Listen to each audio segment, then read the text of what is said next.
ಇದು Asianet news network ಪ್ರಸ್ತುತಿ. ನೀವು ನೋಡ್ತಾ ಇದ್ದೀರಾ ಸುವರ್ಣ ನ್ಯೂಸ್.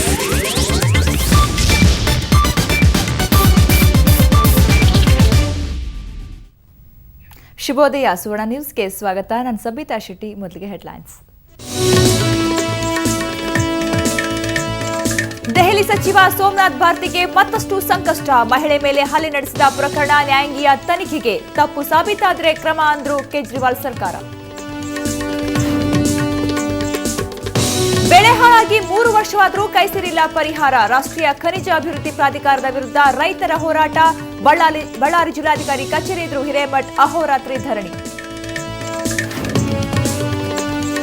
ಕಾಲು ಉಳುಕಿದ್ದಕ್ಕೆ ಆಪರೇಷನ್ ಮಾಡಿದ ಮಹಾನುಭಾವ. ಎಡಗಾಲಿನ ಬದಲು ಬಲಗಾಲಿಗೆ ಶಸ್ತ್ರಚಿಕಿತ್ಸೆ. ವೈದ್ಯನ ಎಡವಟ್ಟಿಗೆ ಹಾಸಿಗೆ ಹಿಡಿದಿದ್ದಾಳೆ ನಾಥದೃಷ್ಟಿ. ಬಾನಿನಲ್ಲಿ ಹಾರಾಡಿದೆ ಬೃಹತ್ ಧ್ವಜ. ರಾಷ್ಟ್ರೀಯ ಸೇನಾ ಸ್ಮಾರಕದಿಂದ ಬಹುದೊಡ್ಡ ರಾಷ್ಟ್ರಧ್ವಜ ಸಮರ್ಪಣೆ. ಹುತಾತ್ಮ ಯೋಧರಿಗೆ ರಾಜು ಚಂದ್ರಶೇಖರ್ ಶ್ರದ್ಧಾಂಜಲಿ. ಇಂದು ಶುರುವಾಗಲಿದೆ ನವರಂಗಿ ಆಟ. ಹೊಸಬರು ಹೇಳ್ತಿದ್ದಾರೆ ನಾನು ನೀನು ದೋಸ್ತಿ. ಬಾಲಿವುಡ್ನಲ್ಲಿ ಏನಿದ್ರು ಜೈ ಹೋ ಸದ್ದು.